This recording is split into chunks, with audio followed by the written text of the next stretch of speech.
Ya, sekarang kita masuk kepada pendidikan anak usia dini, dasar, dan menengah, rencana ke depannya. Seperti yang saya telah informasikan sebelumnya, tahun ajaran 2020 dan 2021 itu tidak berubah jadwalnya, tetap saja pada bulan Juli 2020 ya. Tapi jadwal itu tidak berdampak kepada metode apa pembelajaran yang ada, maupun daring ataupun tatap muka. Jadinya kami tidak mengubah kalender pembelajaran.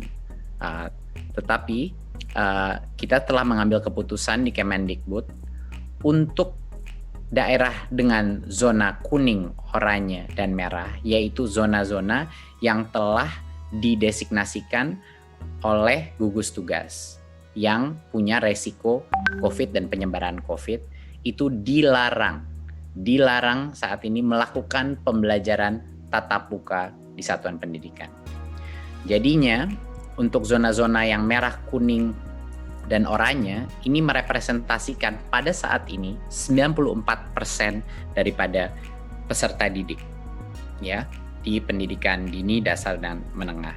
94% daripada peserta didik kita tidak diperkenankan untuk melakukan pembelajaran tatap muka. Jadinya masih belajar dari rumah. Ya. Yang 6% yaitu yang di zona hijau, itulah yang kami memperbolehkan pemerintah daerah untuk melakukan pembelajaran tatap muka, tetapi dengan protokol yang sangat ketat, yang itu yang akan kita jelaskan. Jadi saya ulang lagi, bahwa untuk saat ini karena hanya 6% daripada populasi peserta didik kita yang di zona hijau, hanya mereka lah yang kita berikan persilakan untuk pemerintah daerah mengambil keputusan untuk melakukan sekolah dengan tatap muka. Sisanya yang 94% tidak diperkenankan, dilarang karena mereka masih ada resiko penyebaran COVID. Berikutnya.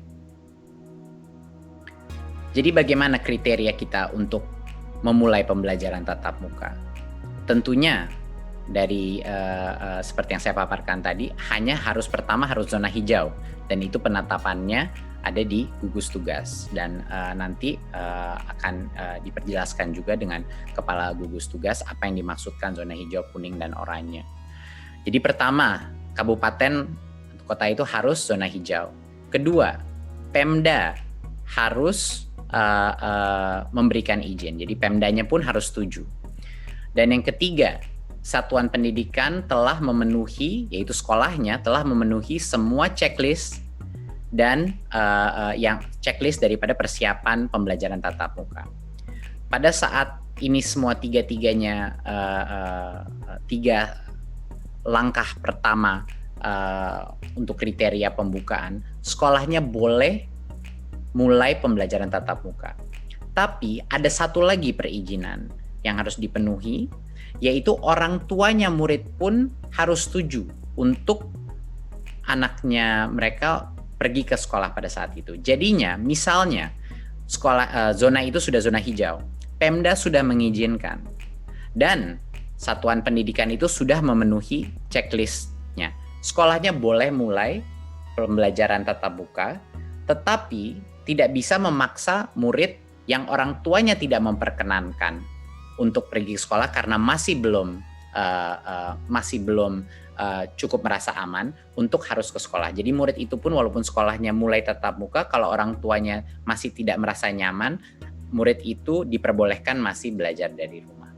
Jadi itu penting. Kita punya banyak sekali level persetujuan untuk anak atau peserta didik itu bisa masuk ke sekolah. Ya. Sekali lagi, ini hanya yang zona hijau yang merepresentasikan 6% daripada populasi peserta didik kita. Dan zona hijau ini bisa semakin besar, bisa semakin kecil, tergantung pada designasi daripada gugus tugas. Berikutnya. Untuk sekolah yang sudah memenuhi semua checklist itu pun, yang di zona hijau, kita melakukan tiering daripada mana jenjang yang boleh masuk dulu. Ya. Jadinya untuk bulan pertama, pada saat itu checklist sudah terpenuhi, hanya diperkenankan SMA, SMK, dan SMP. Jadi hanya yang level lebih menengah situ. Jadi SD saat ini belum boleh dipersilakan membuka, harus menunggu 2 bulan lagi. Ya, jadinya untuk yang paling awal pun hanya level SMP ke atas yang boleh. Baru setelah 2 bulan kalau semuanya masih oke dan semua masih hijau, baru boleh SD dan SLB yang mulai dibuka, ya. Mungkin saya koreksi, untuk yang tahap 1 adalah SMA, SMK, MA, MAK, SMTK, SMK, dan lain-lain, ya. Untuk tahap 2 bulan setelah itu baru boleh SD, ya, MI, dan paket dan SLB. PAUD adalah yang paling terakhir dan baru boleh di bulan kelima kalau zona itu masih hijau, ya. Bulan kelima barulah PAUD boleh memulai belajar dengan tatap muka. Dan kami telah mendapat berbagai macam masukan dan input dari berbagai macam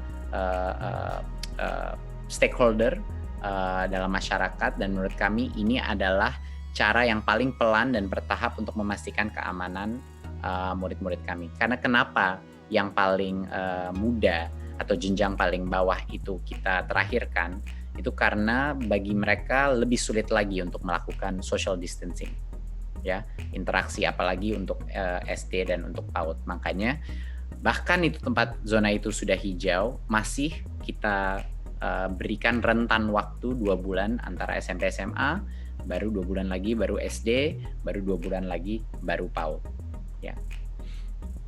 Berikutnya, nah apa yang terjadi, sebentar, bisa balik sebelumnya.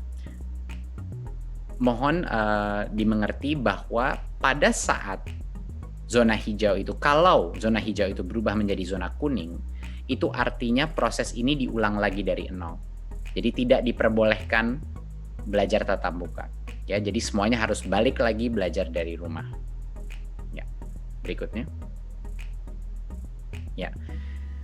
Untuk sekolah dan madrasah yang berasrama, kalau mereka di zona hijau, pada saat ini masih dilarang membuka asrama dan melakukan pembelajaran tatap muka. Pada saat selama masa transisi atau 2 bulan pertama ini masih dilarang karena resikonya lebih rentan karena ada asramanya, ya. Jadi pembukaan asrama dan pembelajaran tatap muka dilakukan secara bertahap pada saat masa kebiasaan baru atau new normalnya. Jadi ini pun ada spesial eksepsi untuk yang berasrama. Berikutnya.